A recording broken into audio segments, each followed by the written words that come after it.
انا اشكر حضرتك على انك اديتني منشط، ده منشط لجورنال، لكن انا معايا على التليفون دلوقتي رئيس تحرير يعرف قيمه المنشط ويعرف اذا كان ممكن ده ينزل صفحه اولى ولا صفحه ثانيه ولا ثالثه ولا ايه. يسعدني ان ارحب بالاستاذ والصديق العزيز مجدي الجلاد، والف سلامه عليك وحمد لله على السلامه يا استاذ مجدي. الله يسلمك يا استاذ يسري. طمنا على صحتك الاول قبل اي تعليق.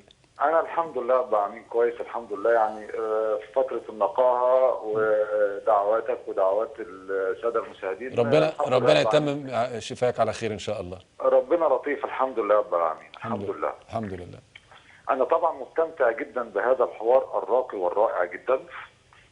مستمتع بالاستاذ حازم ابو اسماعيل، يعني لانه النهارده بيعكس لنا وجه محترم ومشرف جدا للرجل السياسي والداعيه الاسلامي اللي احنا محتاجين ان هو يكون هو الواجهه خلال المرحله المقبله، لان كلامه وفكره رائع جدا وبيعبر عن الروح الحقيقيه للاسلام.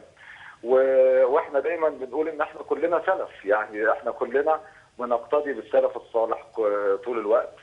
وعايز اقول انه الاسلام كما قال هو اسلام ودين دوله، ولا يتعارض على الاطلاق مع المدنيه ومع الحكم المدني على الاطلاق.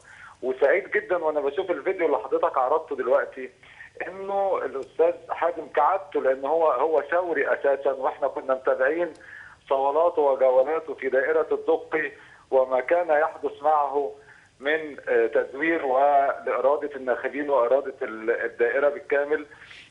وهو كان دائما يكتسح الانتخابات، ولكن كانت تقف امامه اراده التزوير والفساد. انا عايز اقول انه كنت سعيد جدا في الفيديو اللي عرضته انه يدافع كعاداته عن حريه الصحافه وحريه اصدار الصحف وحريه تاسيس الاحزاب وحريه تاسيس الجمعيات. واعتقد انه هذا رد عملي على اي حد يشكك في التيار الاسلامي في مصر انه منغلق او اي حاجه. انا شايف عقل متفتح، شايف فكر واعي، شايف دفاع مستميت عن المجتمع المدني.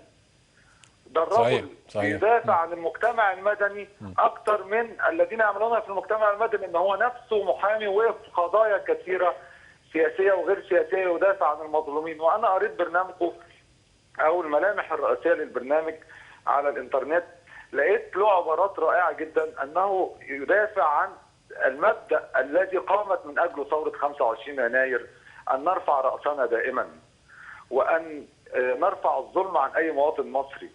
فالدفاع عن ادميه المواطن وانسانيته وحقوقه الاساسيه هذا هو اصل مدنيه الدوله.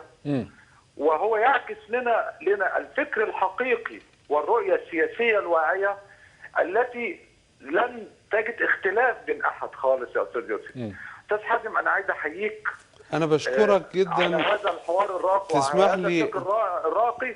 وفي كل الاحوال انا بكتشف كل شويه ان احنا ما فيش اي اختلافات بين اي حد. تسمح لي يا استاذ مجدي، اولا الف سلامه لك وربنا يعافيك يا رب العالمين، وترجع يعني كمان اقوى مما كنت يا رب العالمين.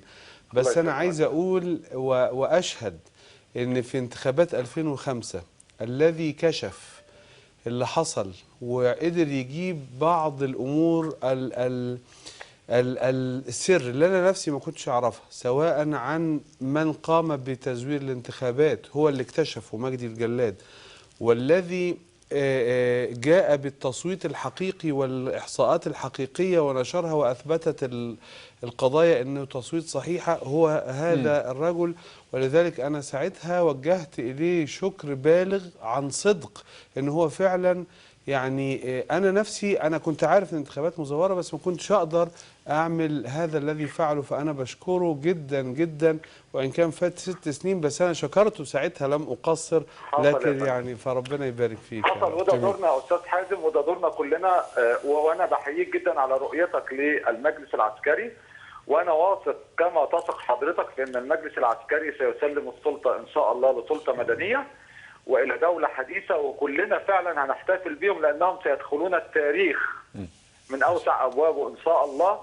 وانا متفائل والله العظيم متفائل، لان في مصر رموز شريفه جدا، لكن عايزين نتحاور ونصل الى رؤيه واحده ان شاء الله، وهذه ضمن مسؤولياتك يا استاذ حازم مع كلنا معاكم.